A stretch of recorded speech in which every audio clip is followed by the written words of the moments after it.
हिमाचल के मुख्यमंत्री द्वारा पेश किए गए बजट पर हुई चर्चा के बाद वीरवार को मुख्यमंत्री सुखविंदर सिंह सुक्खू ने बजट पर जवाब देने लगे और महिलाओं को 1500 देने की बात कही।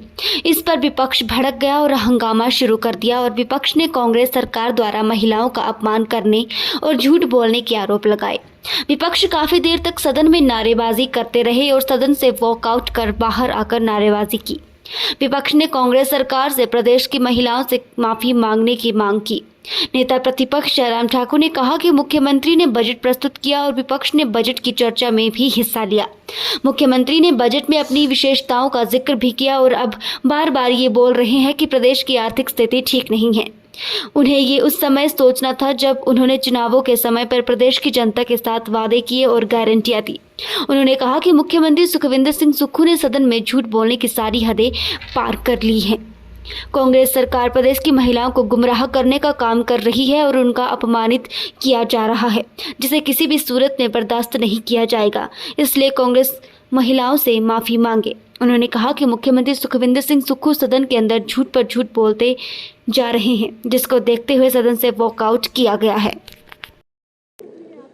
देखिए, हिमाचल प्रदेश में बजट प्रस्तुत हुआ और बजट प्रस्तुत जो हुआ, मुख्यमंत्री अपनी व्यवस्थाओं का जिक्र बार बार कर रहे हैं और कह रहे हैं कि आर्थिक स्थिति ठीक नहीं है। लेकिन ये विषय सही मायने में उस वक्त भी इनके लिए सोचने का होना चाहिए था जब इन्होंने अपनी गारंटियां लोगों के बीच में गला फाड़ फाड़ करके दी है। अगर नहीं देते गारंटी तो भी हम मान लेते कि भाई परिस्थिति इस प्रकार की है।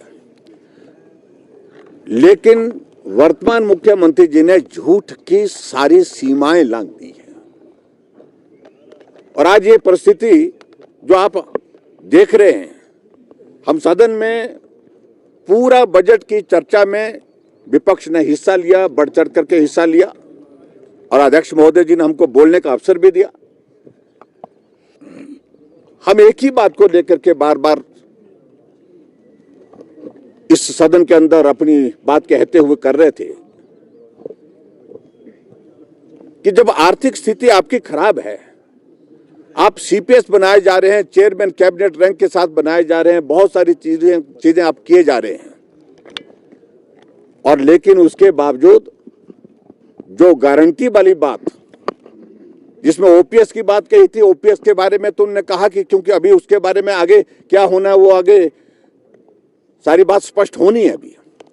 लेकिन आज हमने इस बात को लेकर के प्रोटेस्ट किया और वॉकआउट किया है कि हम कब तक झूठ सुनते रहेंगे। प्रदेश की हमारी माताएं बहनें जिनके साथ आपने कमिटमेंट की है कि पहली कैबिनेट की बैठक में 18 से 60 साल की उम्र की सभी माताओं बहनों को हम 1500 रुपए देंगे और आज फिर मुख्यमंत्री कह रहे हैं कि हमने कमिटमेंट पूरी कर दी, हमने अपनी गारंटी पूरी कर दी। और गारंटी पूरी करने में क्या कि 2,31,000 महिलाओं के लिए हमने 1500 रुपए का इंतजाम किया। और वो महिलाएं कौन हैं? वो महिलाएं वो हैं जिनको पहले से ही 1000 रुपए पेंशन का मिल रहा है और 1150 रुपए पेंशन का मिल रहा है। और ऐसी परिस्थिति में उसमें सिर्फ 500 रुपए जिनको 1000 रुपए मिल रहा है और जिनको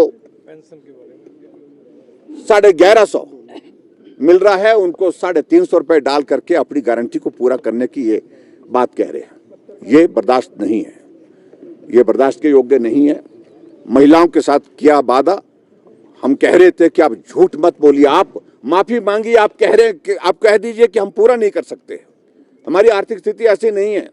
लेकिन उसी तरह से गुमराह करके महिलाओं को इस प्रकार से झूठ बोल करके फिर से अपमानित करना, इसका हमने विरोध किया है और आज हमने सदन से वॉकआउट किया है कि गारंटी आपने पूरी की नहीं और गारंटी पूरी करने की आप बात कह चुके हैं कि हमने पूरी कर ली है।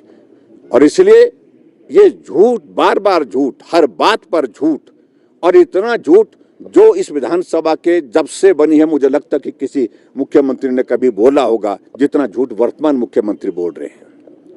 इसलिए हमने आज तय किया कि झूठ एक सीमा तक सुना जाए। उनको बोलने में शर्म नहीं आ रही है, लेकिन हमें सुनते हुए शर्म आ रही है, पीड़ा हो रही है कि इस प्रदेश की मातृशक्ति माताओं बहनों का अपमान हुआ है और इस अपमान के चलते हम इनका ये झूठ बहुत ज़्यादा नहीं सुन सके, इसलिए हम बाहर आए। हमने बार बार समय मांगा और हमें मालूम है कि स्पीकर साहब समय देने की इच्छा कर भी रहे थे, लेकिन सत्ता पक्ष का दबाव था उनके ऊपर और इस कदर दबाव था कि उनको बोलने के लिए जिस प्रकार से हमने निवेदन किया था तो वहां समय नहीं दिया गया। इसलिए हमने कहा कि हम अपनी बात को आपके सामने आपके माध्यम से जनता तक पहुंचाएंगे और माता बहनों तक पहुंचाएंगे।